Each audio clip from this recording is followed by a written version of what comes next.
وہ میں نے ایک واقعہ سنایا تھا نا, ایک ہمارے ایک فالج زدہ بیچارے بوڑھے ملے پچھلے ہفتے, میں نے واقعہ سنایا تھا. میں نے ان سے پوچھا حضرت کیا ہوا؟ کہتے ہیں یار میں تبلیغ میں گیا تھا, میں بلڈ پریشر بھی تھا, کولیسٹرول بھی تھا, شوگر بھی تھی, تو کسی اناڑی میرے جیسا کوئی ہوگا بیچارہ, اس نے کہا کہ بریانی اور قورمے کھا رہے تھے, تو اس نے کہا کھاؤ کھاؤ اللہ کا راستہ ہے کچھ نہیں ہوگا. تو کہہ رہے میں نے کھایا کچھ ہو گیا مجھے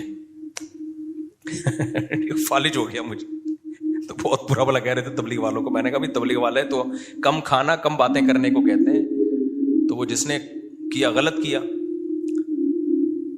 تو وہ اسی پر ایک اور واقعہ جو ایک ڈاکٹر صاحب نے سنایا, کہہ رہے ایک شوگر کا پیشنٹ تھا, اس کو ہم نے منع کیا کہ نہیں چینی کھانا, تو ایک کوئی صاحب آئے, انہوں نے اس کے سامنے شربت کا گلاس رکھا, بہت خطرناک پیشنٹ تھا, وہ بہت اصرار کیا, وہ نمازی بھائی تھے, بہت اصرار کیا بھائی یہ پی لو یہ پی لو. وہ کہہ رہے نہیں نہیں نہیں مجھے شوگر ہے. جب انہوں نے زیادہ اصرار کیا نا اور کہا اللہ نے چاہا کچھ نہیں ہوگا انشاءاللہ, اللہ نے چاہا تو کچھ نہیں ہوگا. دیکھو صحابہ کرام کا اللہ پہ توکل تھا, انہوں نے دریا میں گھوڑے دوڑا دیے. انہوں نے, یہ بہت اہم واقعہ ہے, اس کو بڑا سبق ملے گا اس سے انشاءاللہ آپ کو, خاص طور پہ دینداروں کے لیے سمجھنے کی چیز ہے. واقعہ ہے نا, ایک علامہ اقبال کا شعر بھی ہے اس پہ کہ دشت و دشت دریا بھی نہ چھوڑے ہم نے, کہ ہم نے تو صرف صحراؤں میں نہیں, ہم نے تو دریاؤں میں بھی کرامت کے طور پر نا گھوڑے دریا میں چلا دیے تھے صحابہ نے. تو ان صاحب نے کہا, داڑھی بھی تھی نمازی بھی, انہوں نے کہا دیکھو صحابہ نے اللہ پہ توکل تھا, دریا میں گھوڑے چلا دیے انہوں نے. تو سامنے شکر ہے کوئی عقل مند بیٹھا ہوا تھا جس کو وہ کھلا رہے تھے نا پورا چینی کا شربت.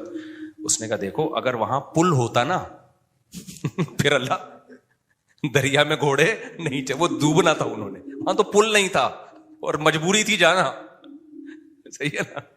پل ہوتا پھر صحابہ دریا میں چلاتے, پھر سوال ہی پیدا نہیں ہوتا کہ دریا میں گھوڑے چلتے.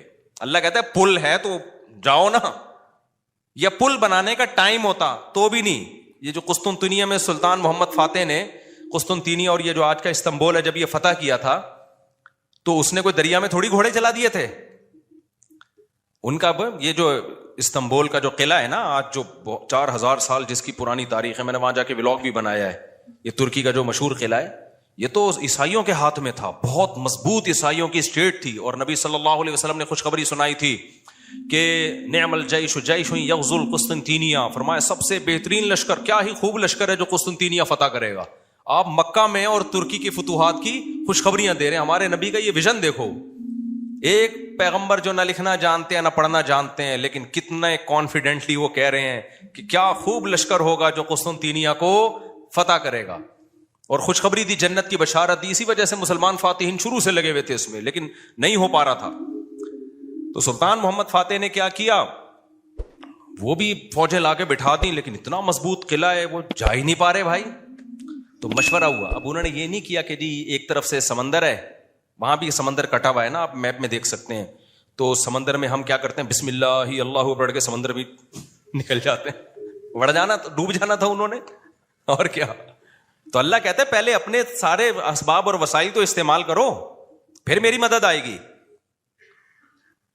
تو سلطان محمد فاتح نے مشورہ لیا, بھائی کیا کریں یار, یہ تو ناممکن ہے. پیچھے پورا یورپ تھا نا, وہاں سے بھی تو مدد آ رہی تھی ان کی, تو ناممکن تھا اسباب کی دنیا میں بھی. 600 سال ہو گئے, علاقہ ہی نہیں فتح ہو کے دے رہا, اب تو کچھ کرنا پڑے گا کہ نہیں کرنا پڑے گا, اب تو کچھ کرنا ہے بھائی. تو ماہرین بیٹھے, انہوں نے مشورہ دیا, استخارہ نہیں نکالا, خوب سمجھ لو, استخارہ نکال کے دیکھتے ہیں فتح ہوگا تو ٹھیک ہے, نہیں تو واپس چلو. دیکھو وہ اسباب بھی اختیار کرتے تھے اور اللہ سے دعائیں بھی. سلطان محمد فاتح کے لشکر میں ہمیشہ کوئی نہ کوئی اللہ والے بزرگ اس وقت کے ہوتے تھے, ان کو صرف دعاؤں کے لیے لے کے جاتا تھا. وہ دیکھتا تھا نا ایک بزرگ ہیں, وہ لڑ نہیں سکتے, بوڑھے ہیں, کوئی بات نہیں حضرت آپ ہماری صف میں ہوں گے, ذکر کریں گے اور اللہ سے دعائیں, کیونکہ اللہ تقوی اور ذکر پر مدد کرتا ہے. تو ایسے سیکولر نہیں تھے کہ ہم اپنی توپوں پہ اعتماد کر لیں خالی, نہ نہ نہ, ہمیں اللہ والے بزرگ بھی چاہیے. تو ایک نہ ایک بزرگ اس کی صف میں ہوا کرتے تھے جن کا کام ہے اللہ سے دعائیں مانگنا. خود بھی مانگتا تھا, لیکن بھائی وہ اپنے آپ کو سمجھتا تھا ہم اس لیول کے نیک نہیں ہیں, تو ایسے ایک بزرگ ہوں گے, ان کی برکت ہوگی, اللہ ہمیں فتح دے گا. اور دوسرا اسباب بھی دبا کے استعمال کیے انہوں نے. سلطان محمد فاتح نے جب دیکھا نا یہ اتنا بڑا قلعہ اور اتنی چوڑی دیوار, میں نے وہ ولاگ پہ آپ دیکھ لیں, اس پہ اتنی چوڑی دیوار ہے بھائی, اس پہ تو پوری بیل گاڑیاں چلتی تھی دیوار کے اوپر, امپاسبل, ناممکن اس کو فتح کرنا. تو سلطان محمد فاتح نے بزرگ بھی رکھے اپنے پاس, اللہ اللہ بھی ہو, ذکر بھی ہو, اور پھر اپنے انجینئرز کو آرڈر دیا دنیا کی سب سے بڑی توپ بنائی اس وقت اس قلعے کو فتح کرنے کے لیے, جس کو دیکھ کے آدمی, وہ توپ میں دیکھ کر آیا ہوں اس کا ڈیزائن, یا شاید وہی توپ رکھی ہوئی مجھے یاد نہیں ہے. اتنی بڑی توپ بنائی ہے نا, اس سے جو لوہے کا گولا نکلے گا تو دیوار میں کچھ ہلائے گا تھوڑا سا وہ دیوار کو, جو ایسے جب 1000-2000 گولے نکلیں گے تو شاید دیوار میں کچھ دراڑ آ جائے. اتنی اسٹرگل کی اس نے, اور اتنے لوگ, ہم نے تو ترکی میں نا انہوں نے وہ بنایا ہوا ہے ایک آڈیٹوریم میں نا, وہاں پر ایک جیسے نہیں سیارہ کا ہمارے یہاں آپ کو ملتی ہے ادھر پلانیٹوریم, دیکھا ہوگا آپ نے, تو ایسے ہی انہوں نے وہ پوری تاریخ دکھاتے ہیں ویڈیو کی شکل میں. بڑا مزہ آتا ہے وہ دیکھنے میں, بڑا جوش پیدا ہوتا ہے یار, کیا خون خرابہ, اور ادھر سے گولے, پورا وہ منظر انہوں نے تاریخ کی کتابوں سے نکال کے اس کو فلمایا ہے. لیکن ایسے نہیں کہ پروجیکٹر پہ, بلکہ آپ جائیں گے نا تو آپ کو ایسا لگے گا آپ وہاں 3D میں آپ سمجھ لیں, آپ کو لگے گا آپ وہاں پہنچ چکے ہیں. وہ ایسا چیخیں نکلتی ہیں یار وہ منظر دیکھ کے, ایسے تھوڑی پیڑے کھائے ہیں مسلمانوں نے یار, پوری دنیا پہ حکومتیں کی ہیں, آج بیٹھے ہیں وزیر اعظم بن نہیں رہا. صحیح ہے نا. بہت محنتیں کی ہیں مسلمانوں کا ماضی بڑا خدا کی قسم شاندار تھا. میں بار بار کہتا ہوں نا, ایک گورے کی ویڈیو بھی میرے موبائل میں پڑی ہوئی ہے, وہ لندن میں یا امریکہ میں بھول گیا, یونیورسٹی میں وہ گورا لیکچر دے رہا ہے, ابھی میرے موبائل میں وہ ویڈیو پڑی ہوئی ہے. وہ گورا لیکچر دے رہا ہے, گورا کہہ رہا ہے تو وہ کالا, لیکن گورا اس سینس میں کہہ رہا ہوں کہ امریکن ہے, اس سینس میں کہہ رہا ہوں, یا تو میرا خیال ہے امریکن ہے, یو کے کا نہیں ہے, وہ ان کا جو لب و لہجہ ہے نا وہ امریکن لب و لہجہ. وہ یونیورسٹی میں لوگوں کو بتا رہا ہے کہ ونس اپون اے ٹائم, ایک ٹائم تھا کہ آپ کو مسلم سائنٹسٹ کے علاوہ دنیا میں کوئی سائنسدان نظر ہی نہیں آتا تھا, ہر فیلڈ میں کون سا سائنٹسٹ تھا, مسلمان. اور وہ کہہ رہا ہے کہ فلکیات کے علم میں مسلمانوں نے اتنی ترقی کی تھی. پھر بغداد کی یونیورسٹی کا نام لے رہا ہے وہ, بغداد میں جو ہماری خلافت تھی, تو وہ کہہ رہے کہ آج بھی جتنے ستاروں کے نام ہیں نا انگلش میں, سارے عربی سے آئے ہیں. سارے کہاں سے آئے ہیں, یہ عربی سے آئے ہیں.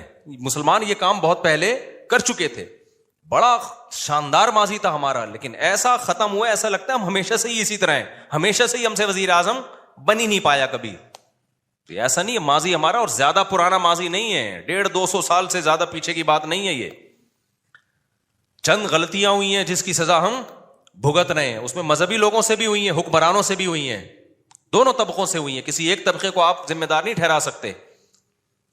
تو اس میں ایک بہت بڑی غلطی یہ ہوئی ہے کہ مذہب کو سائنس سے کیا کر دیا, الگ کر دیا.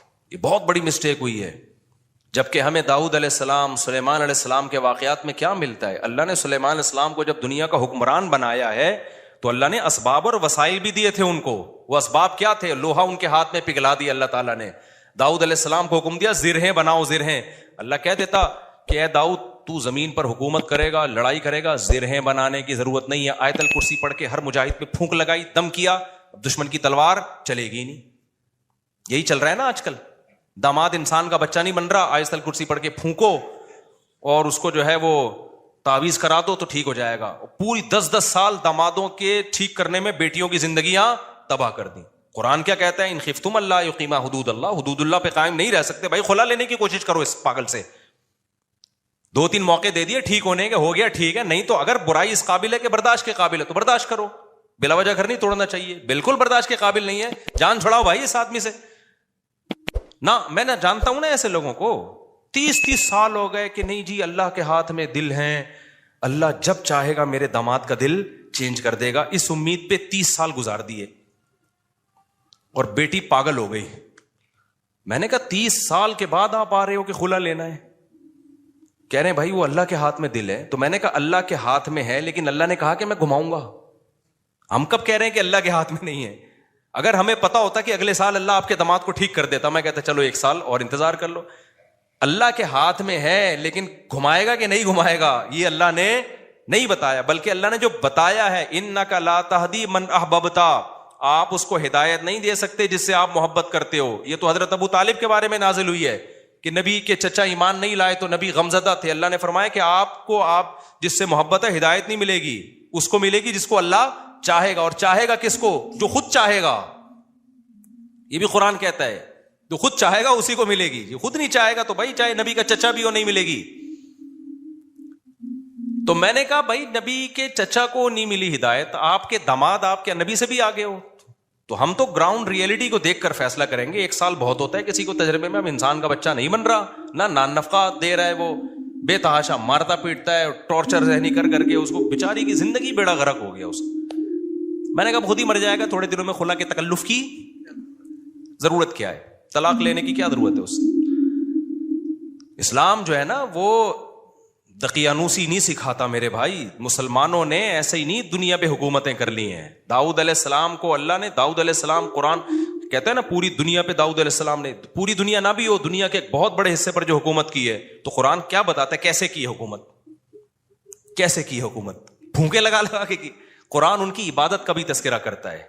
دن میں روزہ رکھتے تھے, راتوں کو تہجد پڑھتے تھے, اس کا بھی تذکرہ کرتا ہے. یہ بھی ضروری ہے, ورنہ ایک سیکولر فوج میں, مجاہدین میں اور ایک مذہبی لوگوں میں کوئی فرق نہیں رہے گا. اللہ کہتے ہیں جب تم اللہ کی راہ میں لڑو گے کثرت سے اللہ کا ذکر کرو, کیونکہ تم لڑ رہے ہو اللہ کی مدد پہ, تو اللہ کو یاد بھی تو رکھو نا. لیکن ساتھ ساتھ اسباب اور وسائل بھی خاندانی طریقے سے استعمال کرنے ہیں. تو اللہ نے داؤد علیہ السلام کو کیا کہا, زرہیں بنائے لوہے کی. اور کیسے کہا, یہ بھی نہیں کہا کہ بنا دیں بس, باقی میں خود ہی جوڑ دوں گا. قدر فی السرد, ان کی لڑیاں جوڑنے میں بھی اندازوں سے جوڑیں کہ کیسے اس کو, اندازے کا مطلب کیا ہے, کیونکہ جب زرہیں بنائی جاتی ہیں نا لوہے کے لباس جو جنگ میں استعمال ہوتے ہیں, تو ظاہر ہے جس فوجی کے لیے, جس مجاہد کے لیے بنوائی جا رہی ہیں, اس کو لیٹنا بھی ہوگا, اس کو بیٹھنا بھی ہوگا, اس کو گھوڑے پہ چھلانگ لگا کے بیٹھنا بھی ہے, تو وہ موویبل ہوں, وہ مڑ سکیں آسانی سے. تو اس کے لیے بہت ٹیکنیکل طریقے سے اس کو ایڈجسٹ کرنا ہے. تو قدر کا مطلب اس کی ایڈجسٹمنٹ بڑی خاندانی ہونی چاہیے. نہیں آئی میرا خیال ہے بات سمجھ میں. یہ بھی نہیں کہا کہ اللہ میاں نے کہ زرہیں بنانے رسی سے جوڑ لینا, یہ ایک تار نہیں ہوتی جو الیکٹریشین کے پاس ہوتی ہے, یہ والی تار سے یوں کرنا. ہمارے یہاں جگاڑو کام ہو رہے ہوتے ہیں کہ نہیں ہو رہے؟ جاپان میں جگاڑو کام نہیں ہوتے. ہمارے ہر کام کیا ہے, کمپیوٹر کو بھی ٹھنڈا کر رہے ہیں پنکھے پہ نہ آگے. میں نے نیٹ پہ ایک ویڈیو دیکھی ہے, سسٹم کو ٹھنڈا کرنے کے لیے ایک الگ سے پنکھا چلایا ہوا ہے جو کمپیوٹر کو کم اور آپ کو زیادہ ٹھنڈا کر رہا ہے, منہ پہ ہوا آ رہی ہے ڈائریکٹ اس کی. خیر, تو قدر فی السرد, مینجمنٹ اسلام کا ایک حکم ہے. صفوں کو سیدھا کرنے کا حکم ہے یا نہیں ہے؟ اللہ میاں کہتے ہیں نماز پڑھنے آؤ, تھوڑے بہت آگے پیچھے ہو گئے کوئی مسئلہ نہیں ہے یار, قبول کرنے والا کون ہے؟ اللہ ہے, کر لے گا. نہ اتنی بھائی جب کھڑے ہو سیدھے تو پھر سیدھے ہونے چاہیے.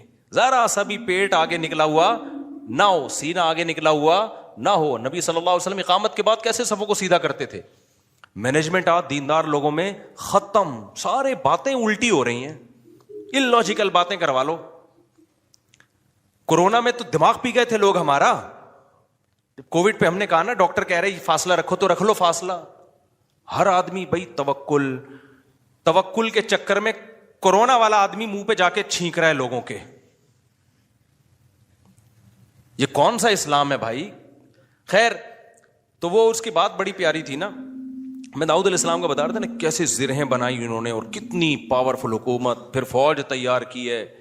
پھر سلیمان علیہ السلام کو آپ دیکھ لو, ان کا تخت تھا, ہیرے جواہرات تھے, اور کیسا تاج تھا ان کا, یہ بھی بھرم کے لیے. تو اس میں ہمیں یہ بھی ملتا ہے کہ اگر بھرم ڈالنے کے لیے آپ کو اچھی ڈریسنگ کرنی پڑے اور خاندانی لائف اسٹائل ہو تاکہ سامنے والے پہ بھرم اچھے پڑیں, تو یہ بھی شریعت کا حکم ہے.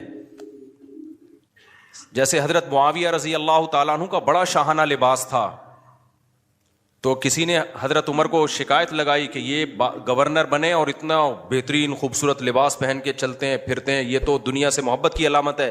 حضرت عمر تو پھٹے پرانے کپڑے پہنتے تھے, پیون زدہ کپڑے پہنتے تھے. تو حضرت عمر نے خط لکھا, بھائی یہ کیا شکایت ہے؟ حضرت معاویہ نے فرمایا, یا رسول اللہ, میں جن لوگوں پہ حکومت کر رہا ہوں, یا امیر المومنین, میں جن لوگوں پہ حکومت کر رہا ہوں نا, ان کی نظر میں مفہوم بیان کر رہا ہوں, ان کی نظر میں لباس کی بڑی ویلیو ہے.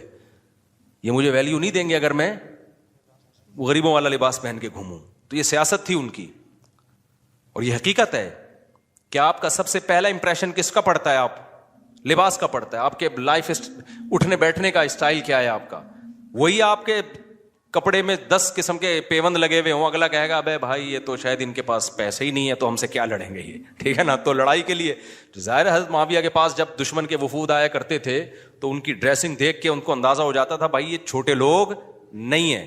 سوال پیدا ہو پھر حضرت عمر نے ایسا کیوں کیا؟ بھائی وہ ان کو ویسے ہی اتنا اللہ نے روب دیا تھا کہ وہ ان کپڑوں میں ہی بہت روب تھا ان کا. اور ہمارے نبی صلی اللہ علیہ وسلم کے جو پیون زدہ کپڑے تھے تو حدیث میں تو آتا ہے نبی کے چہرے پہ اللہ نے اتنا روب ڈال دیا تھا کہ 1 مہینے کی مسافت سے دشمن کانپنے لگتا تھا. کہ نارملی حکم جو شریعت نے دیا ہے بھائی آپ کی ڈریسنگ, آپ کا لباس سارا کیا ہونا چاہیے, سوٹیبل ہونا چاہیے. کوئی چیز ایسی نہیں ہونی چاہیے جو سوسائٹی آپ کو کوئی گرا ہوا آدمی سمجھنا شروع کر دے. سمجھ میں آ رہی ہے بات کہ نہیں آ رہی ہے؟ نہیں آتی, لیکن جب رشتہ لینے جاتے ہو تو پھر آتی ہے. پھر نہا دھو کے ڈیٹول سے نا 3 پیس سوٹ پہن کے جائیں گے, پھر مجال ہے کوئی پیون زدہ کپڑے پہن کے چلا جائے. تو سادگی ہے تو پھر جانا چڈی دھوتی بنیان میں جا بھائی تو وہاں پہ. کیونکہ ہر وقت نا لوگ علماء کو یہ دیکھو سادہ ہونے چاہیے, ان کی پگڑی دیکھو, ان کے کپڑے دیکھو, اور ہمارے تو کوئی ہیں بھی نہیں. تو خیر, تو وہ میں جلدی سے وہ بتا دوں نا, وہ جو شربت کا گلاس رکھا نا, تو وہ ڈاکٹر صاحب مجھے واقعہ سنا رہے تھے, آج ہی کی بات ہے, شوگر کے بڑے اسپیشلسٹ آئے ہوئے تھے, گپ شپ تھی ان کے سے. تو وہ کہنے لگے کہ اس نے کہا کہ دیکھیں جو صحابہ نے دریا میں گھوڑے دوڑائے تھے نا, پل نہیں تھا وہاں پہ.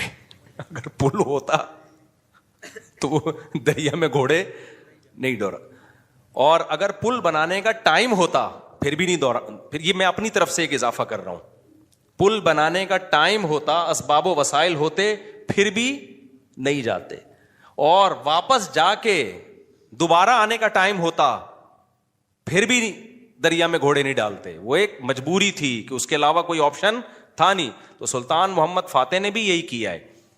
اس نے کیا کیا کہ بزرگ بھی رکھے ہوئے, اللہ سے دعائیں مانگے, اور پھر اسباب اور وسائل اختیار کیے. بھائی یہاں پانی ہے تو پانی کو کراس کرنا ہمارے لیے, سوری پیچھے سمندر ہے, بیچ میں خشکی ہے, پانی نہیں تھا, خشکی سے ہٹ کے آگے پانی ہے.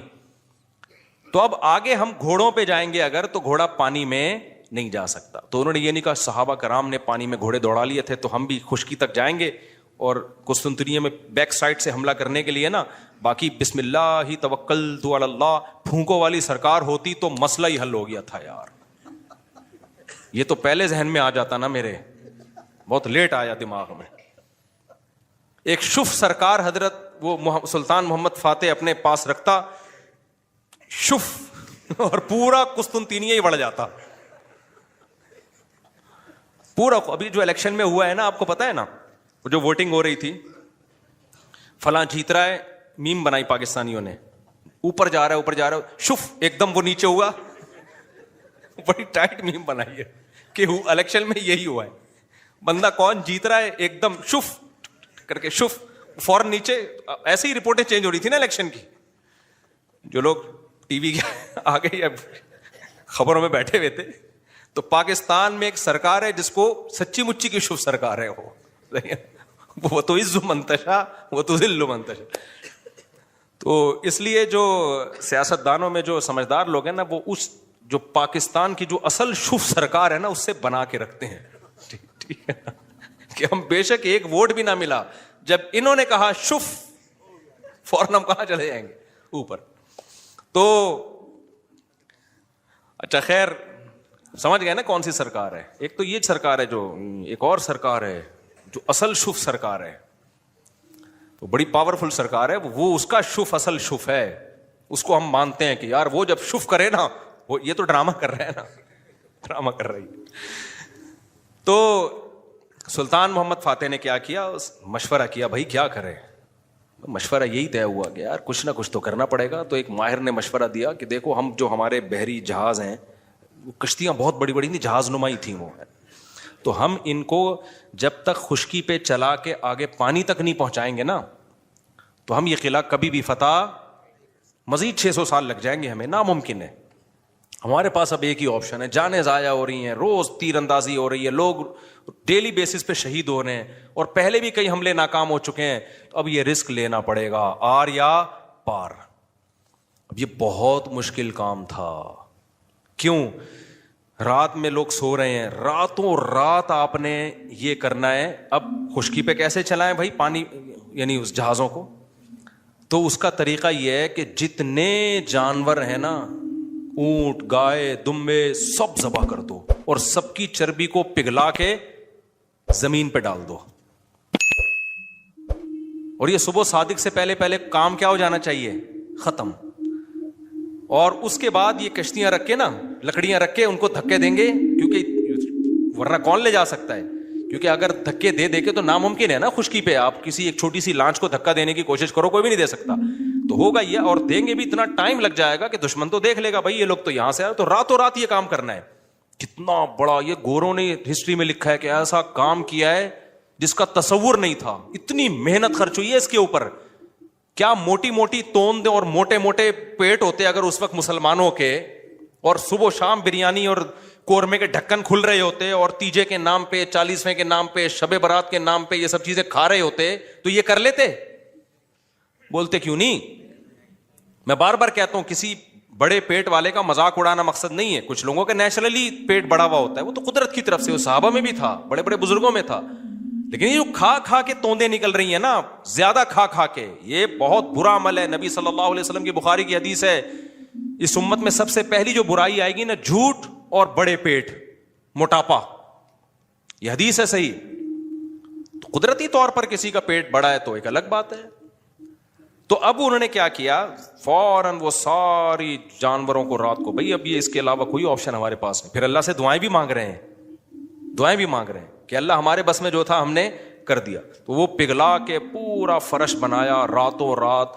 جو عیسائیوں کی اسٹیٹ تھی ان کے تصور بھی نہیں تھا کہ یار کوئی کسی کا دماغ یہاں بھی جا سکتا ہے, کسی کا دماغ یہاں بھی جا. کتنی محنت کی ہوگی انہوں نے.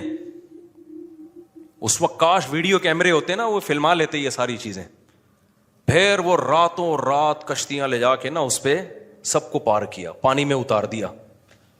صبح صادق سے پہلے وہ بہت بڑی فوج مجاہدین کی وہ پیچھے سمندری جہازوں پہ سوار ہو چکی تھی. صبح صادق سے پہلے یہ کام ہو چکا تھا. اور پھر بیک سائڈ سے نا پانی پہ اترے وہ لوگ, اور پھر انہوں نے حملہ کیا. وہ عیسائیوں کو تو انہوں نے تو آگے دیکھ رہے ہیں نا, وہ ان کو کیا پتا پیچھے سے بھی کوئی حملہ کر سکتا. ادھر سے انہوں نے تیر اندازی کی ہے, ادھر سے پیچھے سے حملہ کیا. وہ تو حیران ہو گئے, یار یہ بندے آئے کہاں سے ہیں یہ لوگ, بیچ میں تو خشکی ہے, اس میں تو جہاز آ ہی نہیں سکتا. یہ اسٹرگل اور یہ محنت کرنی پڑتی ہے بھائی, پھر قومیں بنتی ہیں. وہ زوں سے نہیں بن جاتی خالی قومیں, سمجھ رہے ہو. ابھی چھوڑو یہ, پھر یہ زوں کاٹ دینا یار, ایک میم ہے, پھر وہ اچھا نہیں ہے.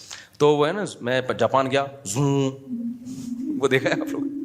ابے نہیں, آپ لوگ میمز نہیں دیکھتے آپ لوگ, مجھے لگتا ہے. خیر, ابھی ہمارے سابق وزیر اعظم کا بیان آیا تھا کہ میں جاپان گیا, زوں آواز آئی, پھر میں جاپان گیا, زوں آواز آئی. تو ایسے بنتی ہیں قومیں, زوں. اس میں لوگوں نے بڑی میمز, یہ کٹ کر دینا وہ, ورنہ پھونکو, جو ہماری سرکار جو اصل پھونک والی ہے وہ مسئلہ. اچھا خیر, تو خیر, تو یہ ہے اسباب. اب موسیٰ علیہ السلام جب آگے دریا کے آگے آ کے کھڑے ہوئے ہیں, تو اگر وہاں پل ہوتا تو پھر لاٹھی کو حکم ہوتا کہ سمندر پہ ماریں اور وہ 12 چشمے, اس سے 12 راستے بن جائیں, پھر ہوتا. اللہ میں کہتے ہیں پل سے جاؤ بھائی. یا واپسی کا آپشن بھی اگر ہوتا نا کہ بھائی فرعون پیچھے سے آ رہا ہے, آگے راستہ نہیں ہے, تو یہ والا راستہ یہاں سے, تو بھی یہ نہ ہوتا, یہ والے راستے سے جائیں. جب تک اسباب اختیار کرنا ممکن ہوتا ہے, اللہ کی آسمانوں سے مدد نازل نہیں ہوتی. اللہ کہتے ہیں پہلے پورے اسباب تم نے اختیار کرنے ہیں, اس کے بعد پھر میں جہاں تم ختم ہوگا وہاں سے میں شروع ہوں گا. ہم لوگ کچھ کرنے سے پہلے ہی ڈائریکٹ کہاں استخاروں پہ چلے جاتے ہیں, ڈائریکٹ. تو اس میں ایک بات خوب یہ بھی اچھی طرح سمجھ لو کہ آج کل نا, ایک تو لوگوں میں توکل ویسے ہی نہیں ہے, اللہ پہ اعتماد نہیں ہے, اور پیسوں کے پیچھے بھاگتے رہتے ہیں. لیکن کچھ لوگوں میں غیر ضروری توکل بھی آ جاتا ہے.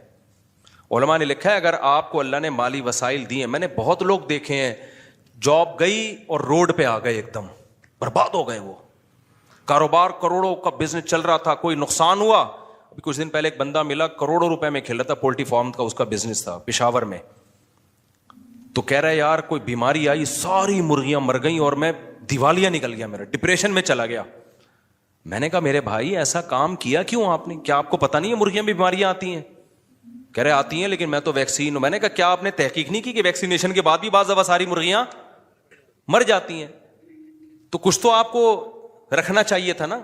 اس لیے علماء نے بیان کیا ہے بھائی کوئی بھی بزنس کر رہے ہو, کوئی بھی جاب کر رہے ہو, کم سے کم 1 سال کا جو ہے نا نان نفقہ سنبھال کے رکھو کہ اگر میں جاب لیس ہو گیا تو 1 سال میں اتنا کما لوں, 1 سال کا میں اتنے اپنے پاس ریزرو رکھوں کہ کم سے کم 1 سال میں اپنی بیوی بچوں کو کھلا سکوں, اور اس دوران میں کوئی دوسرا کاروبار کر سکوں, کوئی دوسری جاب تلاش کر سکوں. ہاں اس سے بہت زیادہ 10 سال کی 20 سال کی پلاننگ پھر یہ توکل کے خلاف ہے. لیکن 1 سال 2 سال 1.5 سال کچھ تو کرے نا آدمی. نہیں جی جس اللہ نے آج کھلایا کل بھی کھلائے گا. تو اگر اللہ نے اس طرح سے وعدہ کیا ہوتا تو پھر لوگ روڈوں پہ کیوں بیٹھے ہوئے ہوتے, جھونپڑوں میں کیوں سو رہے ہوتے؟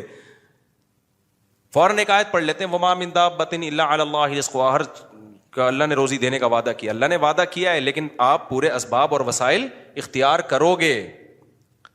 ہاں ہوس نہ کرو جیسے جمع کر کے لوگ پاگل ہوئے ہیں, یہ غلط ہے. لیکن ایسا توکل جائز نہیں ہے کہ آپ جو ہے وہ جو اللہ نے اسباب اور وسائل رکھے ہیں اس سے بھی آپ اگنور کرنا شروع کر دو. حالات کا کچھ پتہ نہیں ہوتا. مولوی تھانوی رحمہ اللہ تعالیٰ تو بہت توکل والے تھے لیکن اس میں بہت حساس تھے. وہ کہ جب زبان سے جو منہ سے نوالا چھنتا ہے نا, ایمان بھی جاتا ہے آج کل لوگوں کا.